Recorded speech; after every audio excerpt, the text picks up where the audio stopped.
Thank you all so much for being here with me today for today's webinar. I so appreciate you taking the time out of your days to join in and learn a little bit about detoxification. I'm Dr. Emily Guilfoy. I am a chiropractor and acupuncturist here at Palm Health. I am also our wellness therapies lead here at Palm, which just means that I oversee kind of the operations and the education for all of our wellness therapies here at our facility. Today, we're really going to be diving into detoxification and what that looks like in our bodies, as well as some supportive lifestyle changes or extra therapies to add in to help support those processes. My goal really for you all today is to really just leave with a better understanding of toxins, the sources of toxins in our everyday lives, and a better appreciation for the body's innate ability to detoxify, and the simple things that you can do in your everyday life to really support the process. So I will go ahead here and get our slides up for you all, and we will dive right in.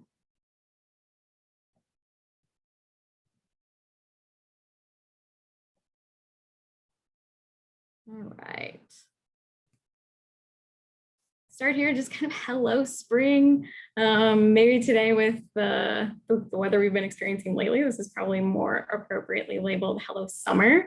But we think of spring or summer, even this kind of early summertime, as a time of really growth and rebirth and recharging and cleansing in our environments. And so much of that is so true for our bodies, even. This is such an important time, springtime, for kind of cleansing, resetting, recharging our bodies, and really working on that detoxification process.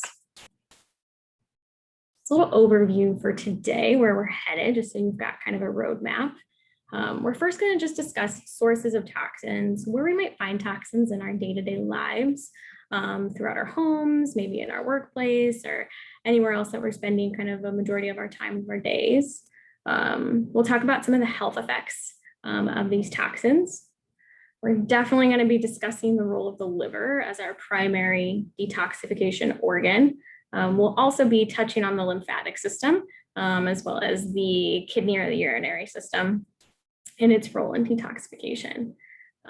Lastly, we'll discuss different ways to really support the detoxification processes in our bodies, whether that's the day-to-day lifestyle things that we can do, or other therapies and other treatments that can be supportive as well.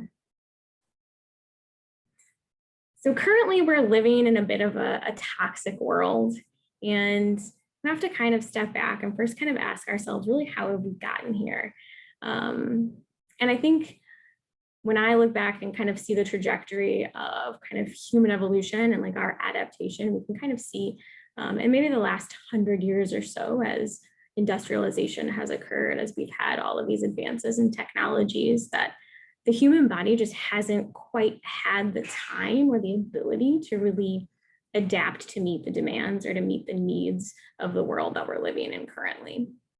So we find ourselves struggling maybe a little bit more with detoxification, maybe being bombarded more with an increase in toxins.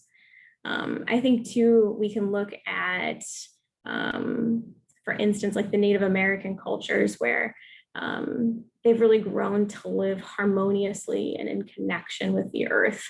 And some of that we've kind of gotten away from, and we've lost some of the unity that we've previously had in previous generations. And we've lost that unity with our world and our natural environment. And that's still really vitally important to our bodies.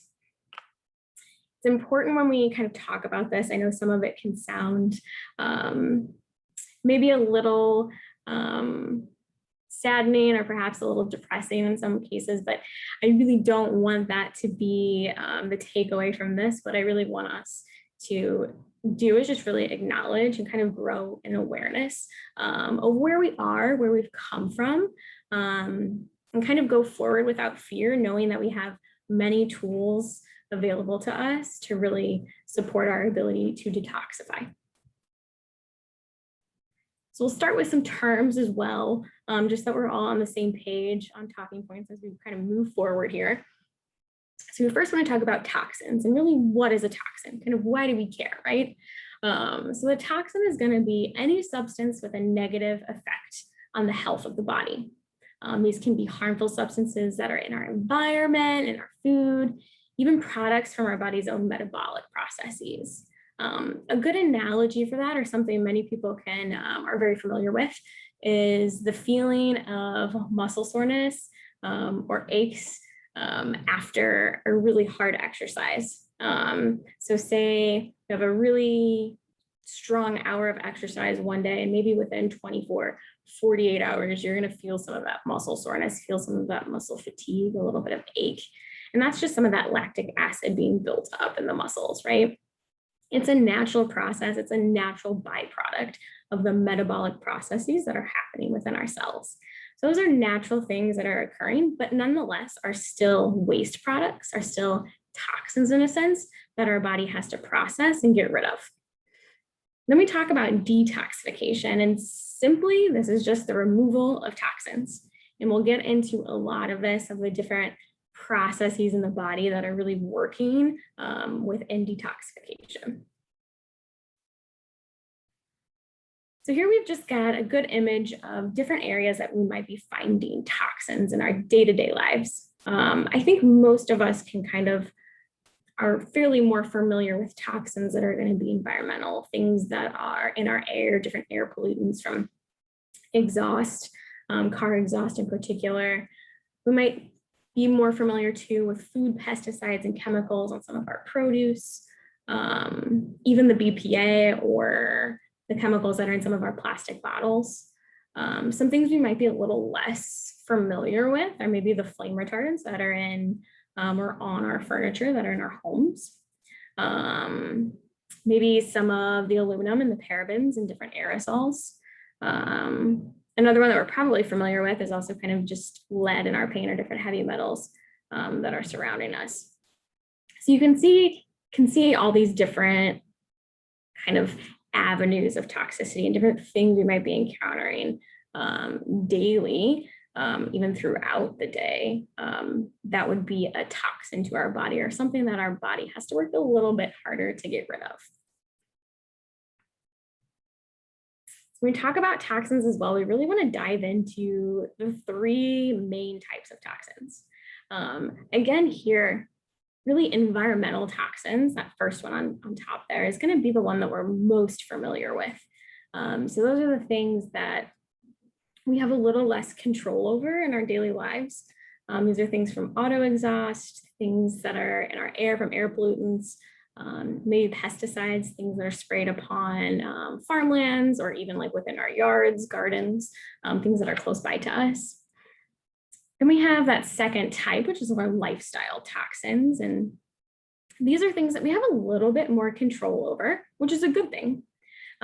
These are things like artificial food additives, alcohol, caffeine, meats treated with antibiotics, even nitrites, cosmetics that we're putting onto our skin. So things that we have a little bit more say over, perhaps a little bit more control over. And that's really a good thing as we move forward kind of in this discussion. Finally, we have that third type of toxin. We have what we call endogenous toxins. And these are products of our body's own metabolic processes. So taking that flashback to talking about that lactic acid that's building up in our muscles, something like that. So things that are just natural kind of byproducts of our body's natural processes. These are considered what we call endogenous toxins. Also considered endogenous toxins are products from the bacteria and the yeast that are living in our digestive system. These little organisms are creating their own wastes, and unfortunately, they're leaving those wastes then in our digestive systems and in our bodies. And then we have to work to remove those wastes and work on detoxification. It's a good time to hear that we can kind of discuss bioaccumulation of toxins. And this is really just the buildup of toxins either in our environment or in our food. So a good representation or a good illustration of this is really thinking about the mercury building up in our fish supply. These numbers will not be accurate, but I'm just kind of doing it to give you an appreciation of what we're talking about as we talk about bioaccumulation.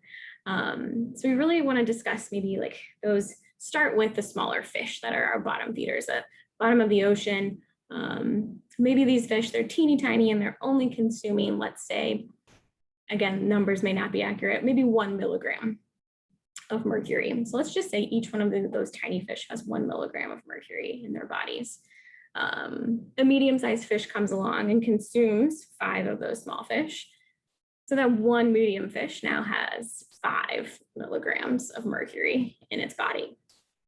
Then let's say a large fish comes along and that large fish consumes 5 of the medium fish.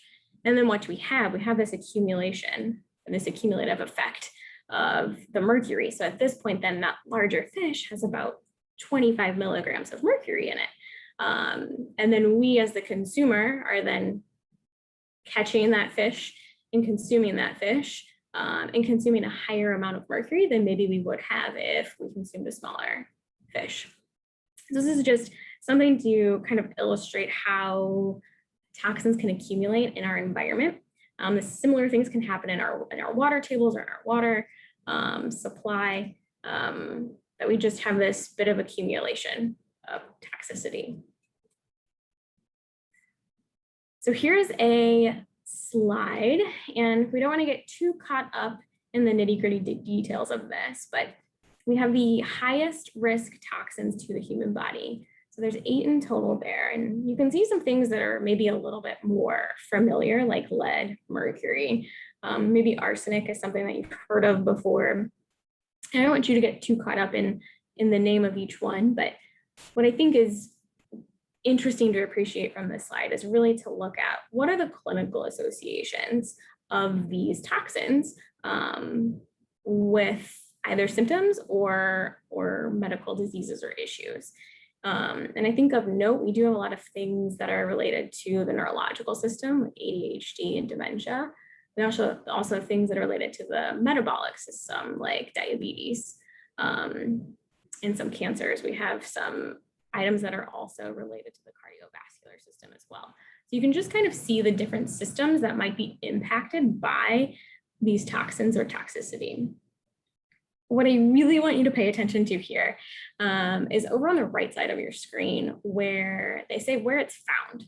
So you can see all the different areas where we might locate these toxins. We see some soft plastics, we see flame retardants, but then we see things that are just like air, water, everywhere, chicken, things that we are encountering almost every day. These things are simply unavoidable, is really what we want to take away from this, that there's some level of toxicity that we just can't avoid. So it's then really important that we simply are supporting our bodies and supporting our natural detoxifying processes to best support our interactions with these different toxins in our day-to-day lives. Again, not a time we don't want to necessarily be fearful of these things. I don't want you to be overly concerned about interacting with them. What I want you to do is really feel empowered to take some extra steps to really support your body and to support detoxification in your body. So a little bit more terminology here. We're going to touch on what we call body burden. And really, what do we mean here? So body burden refers to the quantity of chemically foreign substances or its metabolites that accumulate in an individual. With this, the total toxic load is going to refer to the total body burden of all chemicals, heavy metals, and toxic exogenous compounds. Exogenous here means things that are occurring outside of the organism or outside of the body. Here is a study from the Environmental Working Group. If you are not familiar with the Environmental Working Group, I really encourage you to take a look at their website after this webinar today and really dive in and see the different things that they have on there. The biggest things that I find most interesting are their levels of toxicity for produce, for non-organic produce. So they have this system of labeling their items as either the dirty dozen or the clean 15. The clean 15 meaning those produce items that are less chemically toxic, and the dirty dozen being those produce items that are more chemically toxic. So it does a good job of kind of categorizing those produce items so you can make good choices for yourself and for your families in terms of what you're consuming. It also takes different cosmetic items that are on the market, popular ones for sure, and categorizes those as toxic versus non-toxic, puts them on a gradient, gives them a score. So you can look up any different cosmetics that you're using or things that you're considering to determine how toxic they are and to see if it's a good fit for you and your family. So that's a little aside, but it's a great website. I really encourage you to take a peek at it. So the Environmental Working Group, they did a study here where they took umbilical cord blood samples from 10 randomly selected newborn babies and tested those samples for known toxins. And what they found was on average 200 toxins in the umbilical cord blood of newborns. At most, they actually found 287 toxins. And again, this is not a time that I want us to feel frustrated or fearful by the sheer level of toxicity that we're encountering in our daily lives, but to more illustrate to you that there's some level of toxicity that's simply unavoidable. We have newborn babies who have toxins in their umbilical cord blood, meaning that they've entered this earth with some level of toxicity, and that's simply just because of the world that we live in, and it's somewhat unavoidable. But there's such good news, and that there are things that we can be doing daily to really support our bodies. All right, so a little Calvin and Hobbes for everyone here. This is my husband's contribution to this presentation. He's a big Calvin and Hobbes fan. So over on the left side of your screen, you have Calvin over there saying, "I refuse to take out the garbage. I have the right to do whatever I want all the time." Then you see in the middle of the screen, you see his father saying, "No, you don't." See Calvin there saying, "I don't." And then over on the right side, you see him saying, "Well, sure ought to be a right." With this, we can kind of relate taking out the trash to, toxicity or detoxifying. In a perfect non-toxic world, we would never have to worry about detoxing. We would never have to worry about taking out the trash. But that's just not the practical side of this. We unfortunately are always surrounded by toxins. So it's important for us to always be taking out the trash, always kind of assessing our body's abilities to detoxify and assessing other things that we can do to support those processes. With this too, this is an interesting time that we can, or a good time to bring up an analogy to talk about that body burden or those levels of toxicity. I like to think about, we can equate kind of Calvin taking out the trash to really our body kind of detoxing. And let's say that Calvin, as his first example, is someone who eats really healthy, is very organic, has good nutrient balance, eats a diet that's high in vegetables and protein. Maybe he doesn't encounter a lot of air pollutants. Maybe he has a very good genetic makeup that allows him to detoxify really well. So let's equate that person's kind of ability to detox to, maybe it's Calvin taking out the trash from one person for a single day, right? So that bag of trash is pretty minimal. There's not much there. It's pretty easy. You can just throw it over his shoulder, walk it down the driveway, take it out to the trash can, like no big deal. Now let's think about a person that maybe is consuming more caffeine, maybe a little more alcohol, maybe lives on a farm, and so they're encountering maybe some pesticides or herbicides or things that are being sprayed. So not too bad, but they have just a little bit higher level of toxicity, more toxins that they encounter on a daily basis.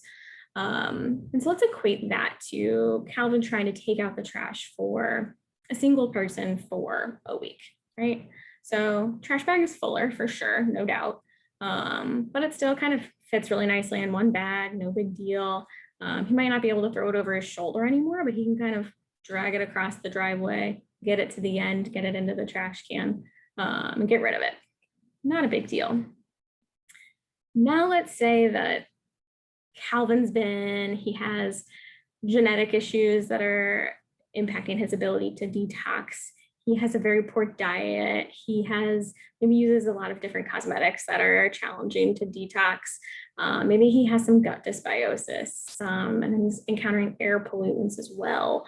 And so he's really, really has to work really hard to detoxify. So let's kind of equate that then to taking out the trash, maybe for a family of 5 from an entire month.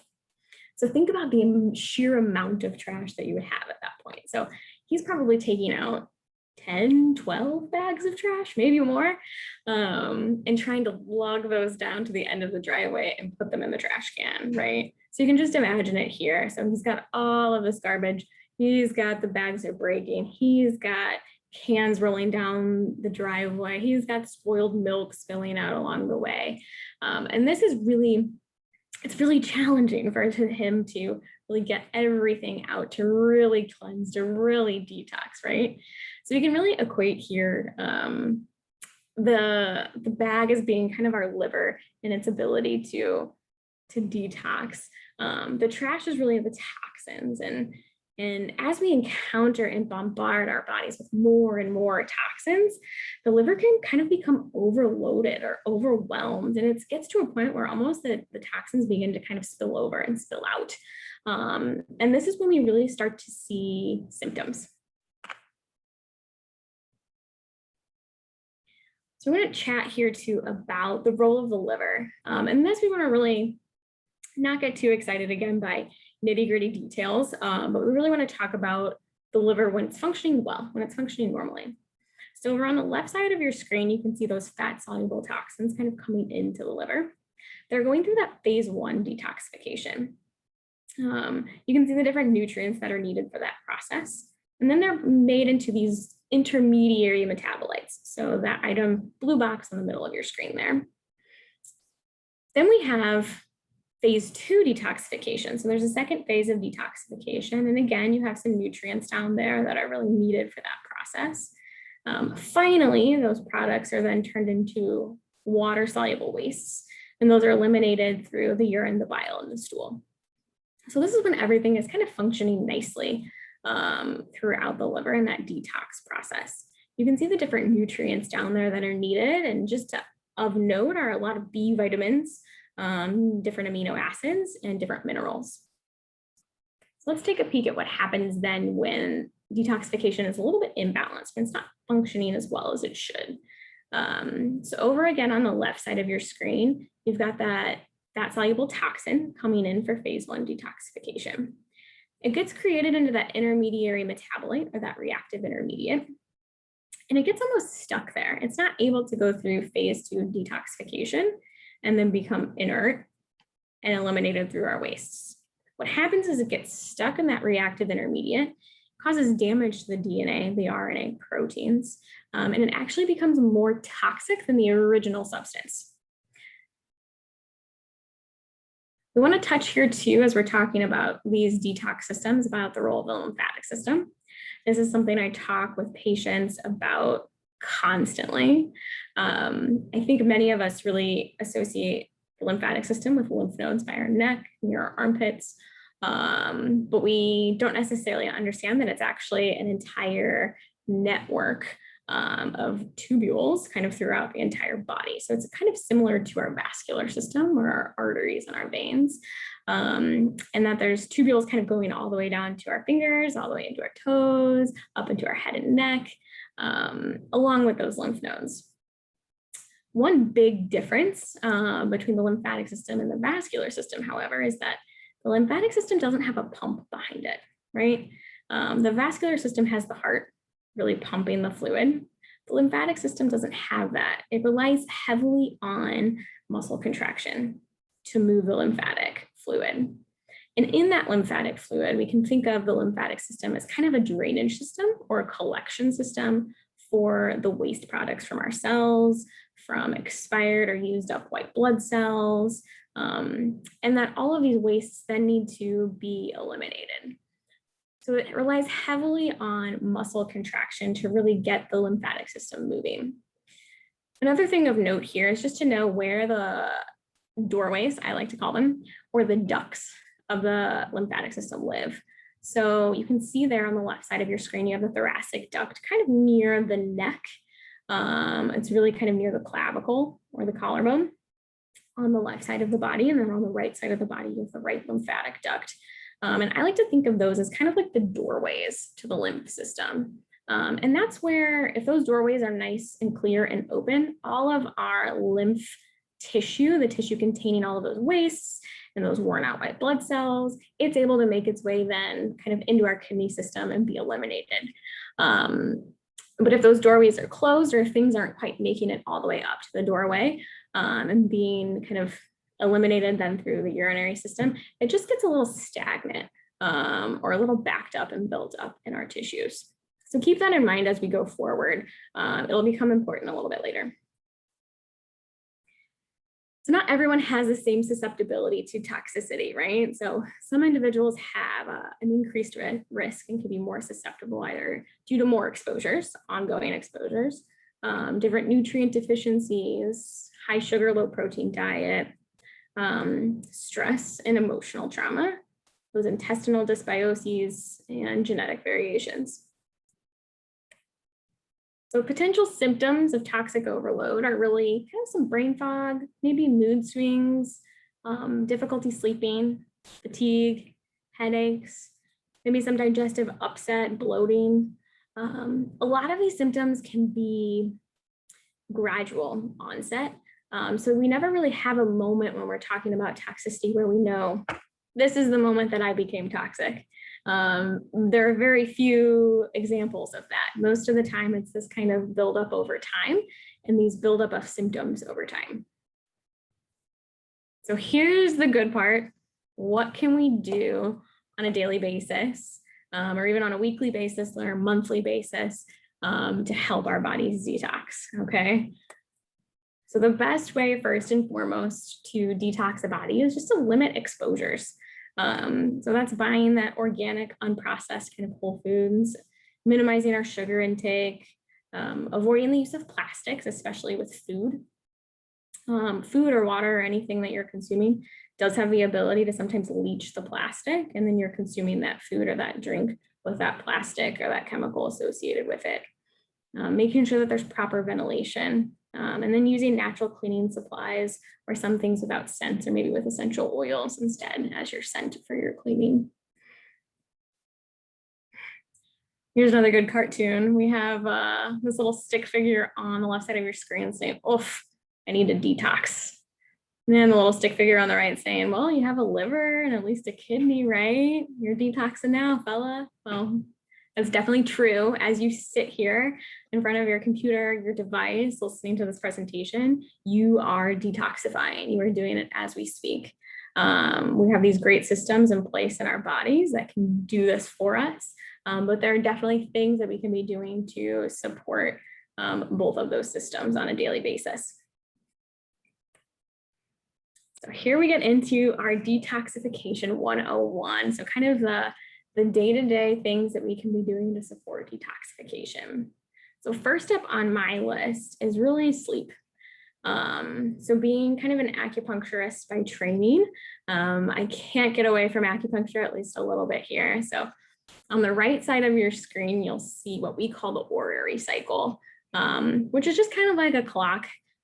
It shows us where a given meridian, shows us where there might be meridian imbalances. What's more interesting here is that there's a 2-hour window every day where a given meridian should be resetting itself, recharging itself, kind of cleansing for 2 hours every day. And so the big things that I want you to note here is really to take notice of two systems, and that's the gallbladder system and the liver system. So are systems that are really prominent or really important for detoxification. And that time frame for gallbladder is that 11 p.m. to 1 a.m. That time frame for liver is 1 a.m. to 3 a.m. So really from 11 p.m. to 3 a.m. is really the time where we want to be resting well, where we want to be really giving all of our energy to those gallbladder and liver meridians, to those systems, to best detox and best cleanse our bodies. So for me, I always tell patients, my goal for you is to be in bed by 10:30 and to be completely asleep by 11 p.m. to really give gallbladder and liver time plenty of energy to do their job well. The liver really cleanses itself while we're asleep. It's really important to get at least 7 hours of rest in that horizontal position, and horizontal being important as well here, because what it does is kind of allows gravity to simply kind of collect the blood and the fluids within our body and cleanse them even better, rather than if we were vertical or upright. Hydration. We talk about hydration a lot, but I think sometimes it gets lost of why it's so important for us. So proper hydration really supports the lymphatic system and encourages flushing of toxins. The goal here is to drink about half your body weight in ounces of water every single day. Now, anything like coffee, tea doesn't count towards your water. It should just be kind of pure water. You really want to store and drink the water from a glass or stainless steel container again, avoiding some plastics, particularly number 3, 6, and 7, because the water has the tendency to actually leach some of those chemicals from your plastics, and then you're consuming that. This is especially true if a water bottle is left in a hot car. That can definitely happen with a plastic water bottle. More leaching is even possible with that. You want to definitely ensure your water is clean with any sort of filtration system. This can be something for your whole house. It can be something as simple as a Brita filter on your faucet. There's a lot of options there to make sure that your water is well filtered and clean. Nourishment. This is a big one. We obviously want to eat clean. We want to eat foods that are free of pesticides, herbicides, antibiotics, additives, nitrites, anything like that. Utilizing the Environmental Working Group website is a great way to kind of weigh the differences between toxicity versus potentially the cost of a given food. And seeing where you stand there can be really helpful. I know I've found it to be very helpful when selecting different produce and selecting things that I know that I need to buy organic. Consuming foods with higher fiber content. So fiber is going to become really important, especially as we move the bowels. So that's really what that's its purpose, is to really make sure that our bowels are moving and that we're able to actually bind and eliminate toxins through that process. You think back to that picture of the liver that we showed when it's functioning well. We know that toxins are going to be eliminated in 3 places. So we've got the bile, the urine, and then the stool. So we have to make sure that we have food that's high in fiber to keep things moving. Some detoxifying foods here. So plants and protein are going to be your most detoxifying foods. Cruciferous vegetables are going to be fantastic for that as well. So those are things like broccoli, cauliflower, Brussels sprouts, olive oil, garlic, or omega fatty acids, different berries. Got fiber again on that list, pretty darn important. Keeping things lower in sugar as much as you can. And then just as always, eating things that are healthy, whole, organic, and high in minerals. So that brings us then here to elimination. We kind of already touched on it, but we can say it again, doesn't hurt. So fiber is absolutely important to keep the bowels moving and assists in that elimination. The bowels should move really at least once per day, ideally 3 times per day, ideally with every meal. That's really just to keep those toxins, keep everything kind of eliminating and moving out of the bowels. We also really want to touch base here on the emotional balance of our bodies and our minds. I talk about this too quite a bit with patients, in that physiologically, or what we're looking at kind of biochemically, is very interesting, even when we're talking about emotions and emotional trauma. So we think a lot of time as, stress to our body to be, that fight or flight response, or that response to being kind of like chased by the bear. What do? Do you run for your life, or do you fight the bear? That process there creates certain biochemical changes in the body, right? To amp up our system and to get us prepared for that either that fight or that flight. Similarly, emotions. So whether that's just a really tough conversation with a coworker, whether that's a really upsetting conversation with a family member, it also is going to produce biochemical changes, right? So the physiology there, or the chemistry there, is also in place. So you're creating chemicals as you're having these emotions. And the body still has to process those chemicals, right? So it still has to break them down, still has to get rid of them, still has to eliminate them. And then, of course, the thoughts themselves can be toxic to our mental health. So maintaining kind of those positive and calm and uplifting thoughts can just be beneficial to our overall mental health.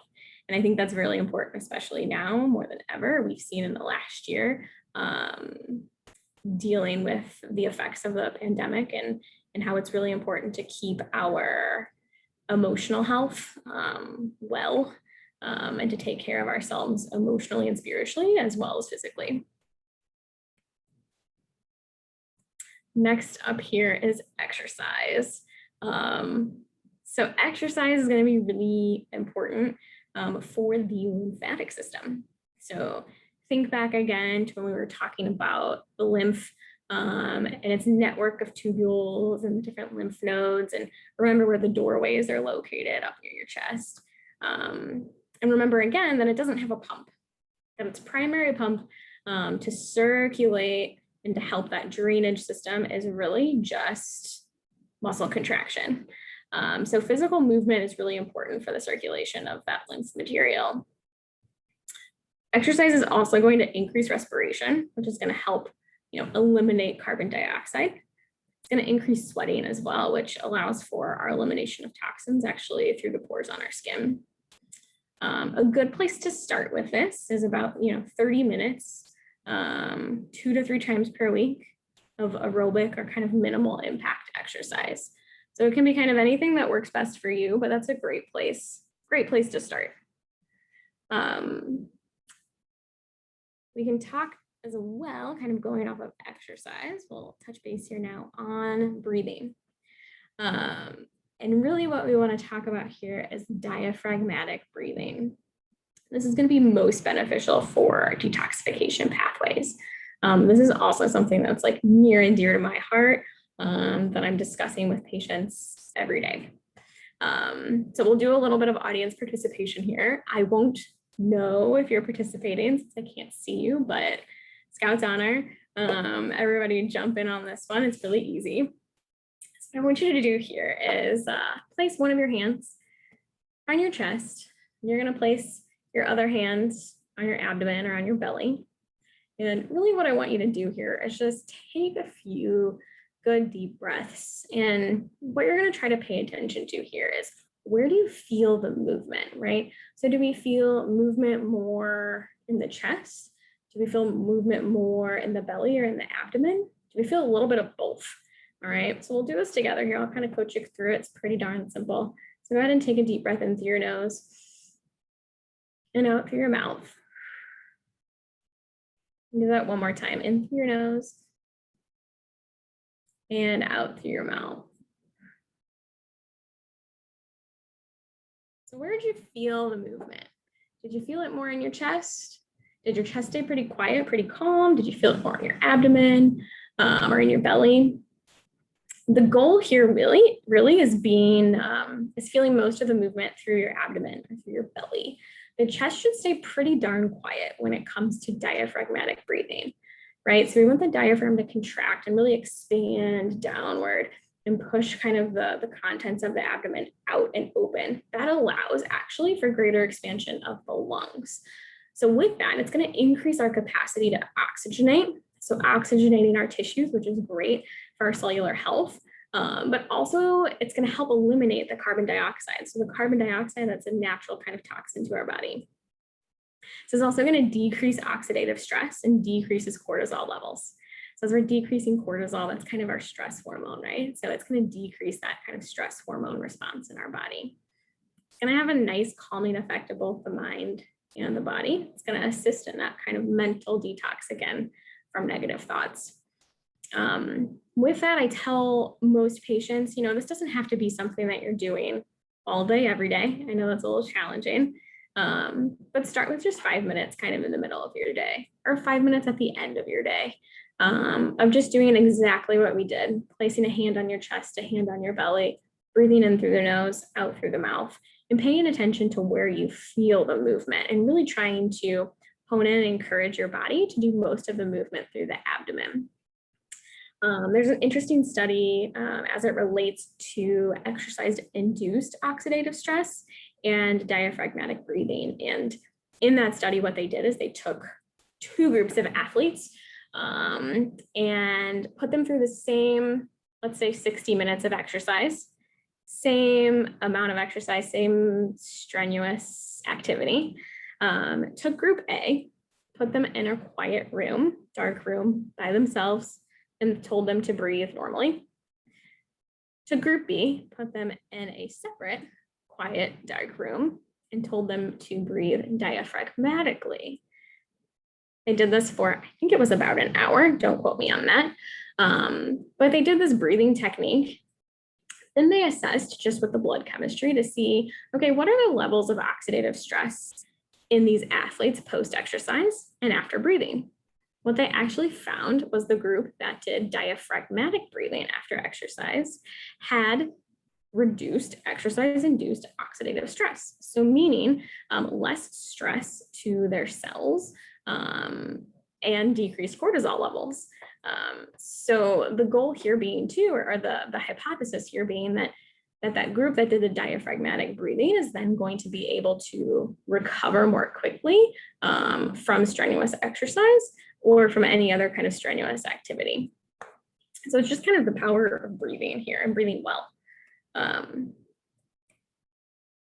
of moving on, those are things that we can be doing every day.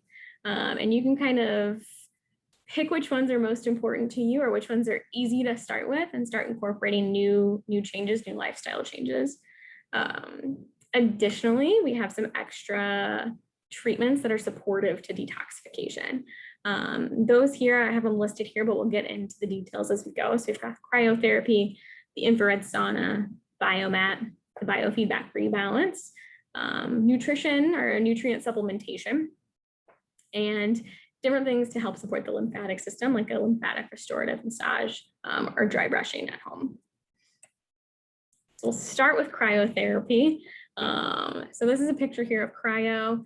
You can see that it's using liquid nitrogen. That's this kind of vapor smoke that you see around the top of the chamber. So it's liquid nitrogen and actually achieving a temperature of about -134 degrees Fahrenheit within that chamber. And you can expose your body to it for a maximum of 3 minutes. Some of those health benefits or the proposed health benefits of cryo include, reduced inflammation. It's going to help with injury, recovery, muscle recovery from exercise. It's going to increase endorphins, which is going to just lend itself then to improvement within mood disorders. This is also going to stimulate metabolic processes in the body. It's going to help encourage some of that detoxification. So some of the practical sides of cryo. So you saw again, or you can see again here, the duration is about 3 minutes.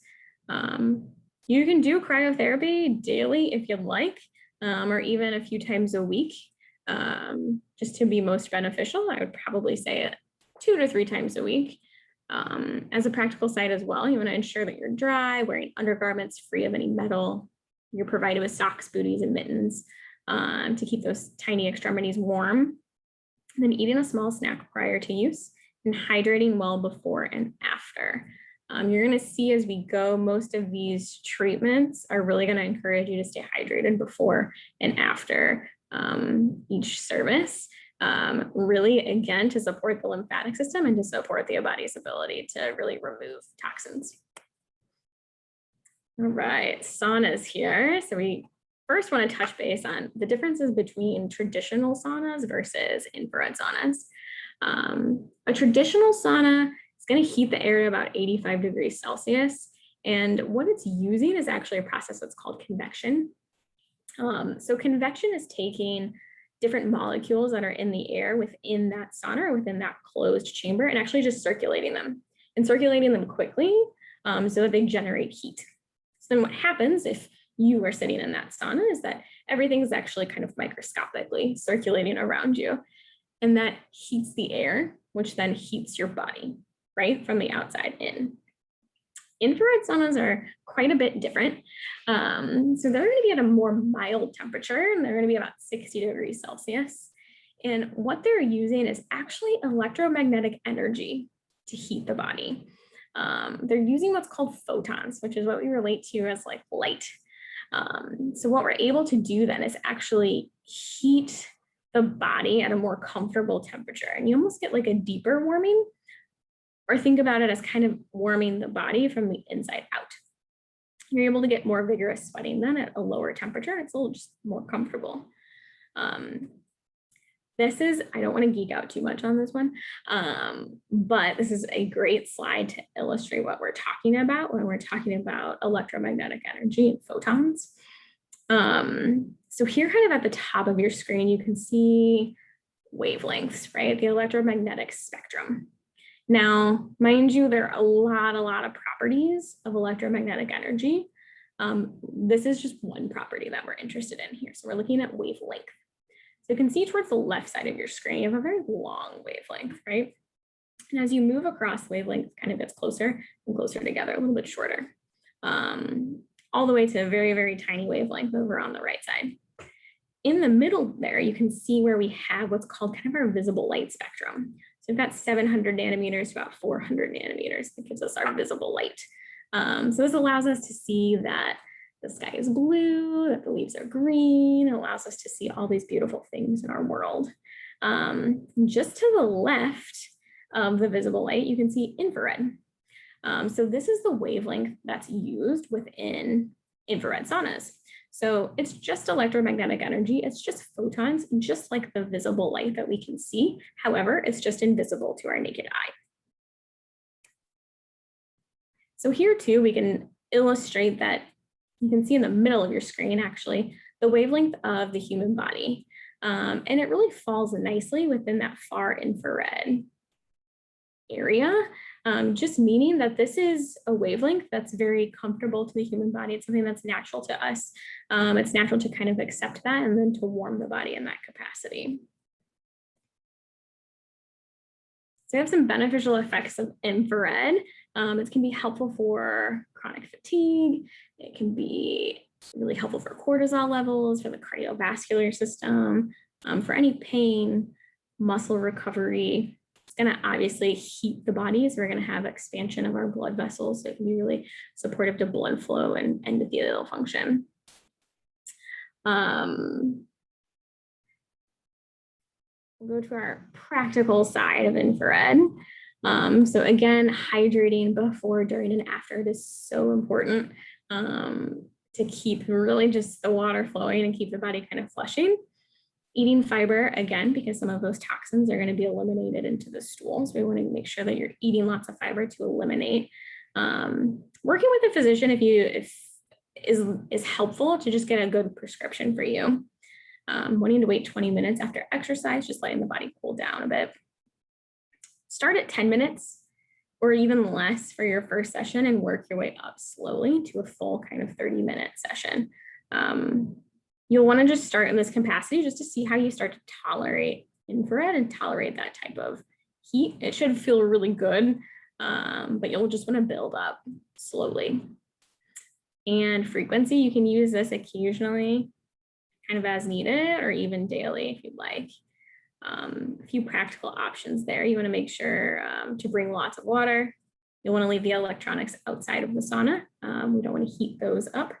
And then just being respectful of noise and conversations.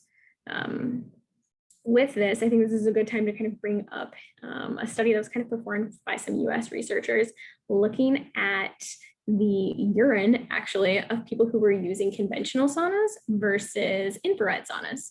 And what they found is that people who were using a conventional sauna, their urine was found to be 95 to 97% water. While those who were using a far infrared sauna, their urine was actually found to be about 80 to 85% water, with the non-water portion being principally cholesterol, fat-soluble toxins, toxic heavy metals, sulfuric acid, sodium, ammonia, and uric acid.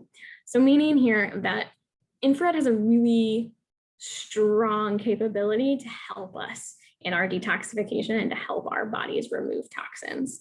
It's just important to continue to stay hydrated so that we can flush those out and eliminate them through our urinary system. So a few extra applications of that far infrared technology or energy. So on the left side of the screen, you can see that sauna, full body sauna there. In the middle, you can see that biomat.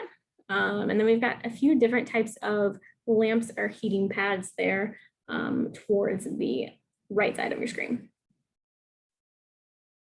So that brings us to our biomat. This is a really cool device. Essentially, it's kind of like just a heating pad. It's an FDA approved heating pad. But again, it's not using kind of traditional elements to heat the body. It's really using that far infrared energy to heat the person that's using the mat. It's delivering that far infrared energy actually through a layer of amethyst crystals, which helps to deliver negative ions to our bodies. It helps balance our ion charge, which just helps cell signaling and helps our cellular health. So sometimes people will use the biomat for relieving just aches and pains, maybe some minor back pain. The biomat can be helpful for reducing stress and fatigue, can support the immune system, reduces inflammation, and can kind of promote a more rested, relaxed state. Again, with this, because it's that infrared energy, you want to make sure that you're hydrating very, very well before, during, and after. Doing about 30 minutes for your first session is a great place to start, and then kind of slowly increasing from there if you'd like. You can use this again as occasionally to daily, and a few practical items there. You'll limit your electronic use, and you'll want to limit any sort of heavy clothing while using the biomat. So leave the parkas at home. Next up is Biofeedback Rebalance. This is a very cool technology. So what it's doing is using light to rebalance and stimulate cells in the body to optimize the body's innate ability to really heal itself. We have a specific detox protocol here at home to support detoxification and really focusing on mental, emotional detoxification as well. This type of technology is really kind of using quantum detection of vibrational frequencies within your body to help identify cell signaling imbalances, and then safely and gently helps the body achieve kind of harmonic equilibrium. It's a very nice and relaxing treatment. As kind of a practical side of things, those sessions are about 60 to 70 minutes. Frequency, you want to do them every 3 to 4 weeks. For a lot of people, that just looks like monthly. It's easier to remember. In a practical side, you'll eliminate any sort of electronics. You can relax or just nap during the treatment. It's completely passive on the recipient's part. And our only contraindications for this kind of type of treatment is a pacemaker or pregnancy. So it's a very, very safe treatment to help support detox in the body. Finally, this kind of brings us to our nutrient supplementation. Thinking back to that picture of the liver that we had before, and all the nutrients that are supportive to the liver and its detoxification processes. We had a lot of B vitamins. Remember, we had a lot of magnesium, zinc, selenium. We had different minerals, potentially some amino acids. So all of these are going to be supportive to phase 1 and phase 2 detoxification in the liver. We also have some blends that have been kind of specially created to best support the liver. So this is one here you can see on your screen. It's called Liver Protect. It contains N-acetylcysteine, alpha-lipoic acid, selenium, and milk thistle seed extract. These are really going to be supportive to glutathione production, and glutathione being really important for the liver for detoxification. So best practices here is really going to be using kind of occasionally to daily. This is a great time to have a conversation with a healthcare provider to discuss if this is something that you may need and how to use it best for you. Finally, we can talk a bit about dry brushing. So here you can see a dry brush on the left side of your screen. Dry brushing is really supportive to the lymphatic system. It really encourages detoxification by increasing blood circulation and promoting lymph flow and drainage. So I can kind of demo here just briefly. You always start kind of on your extremities. You want to work distally or further away from your body and then move proximally. So I usually start at my legs, and I'm starting from my feet, working up my legs to my core. And I'll start on my arms, kind of working from my hands towards my elbows to my shoulder, back to my core as well. Here you can see it's always brushing towards your heart.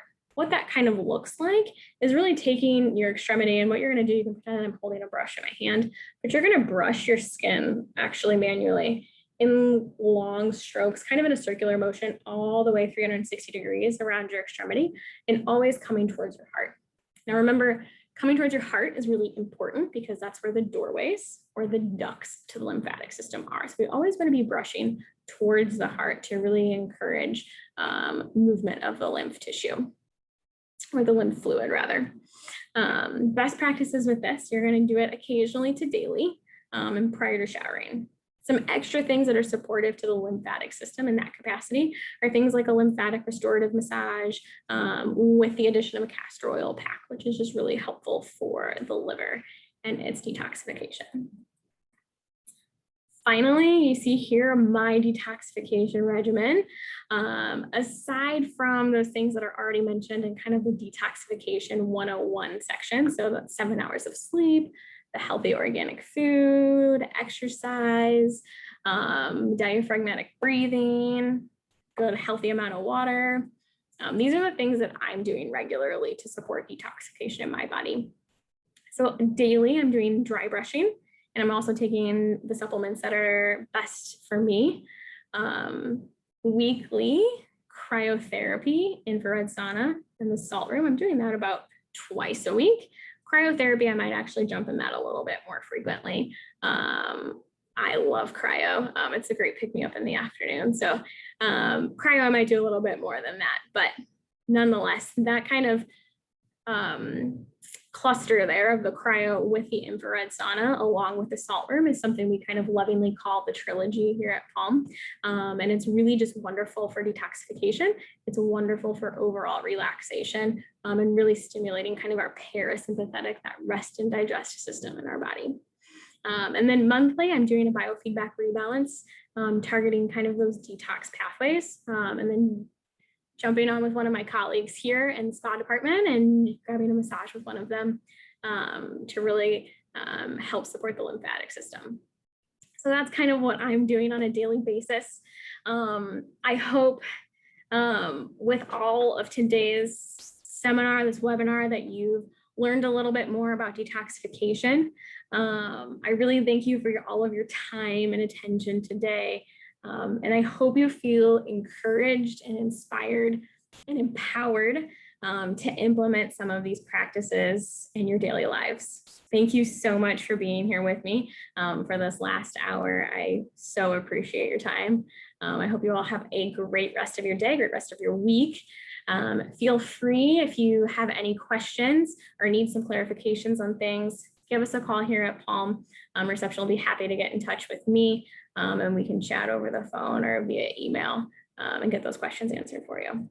All right. Thank you all for attending.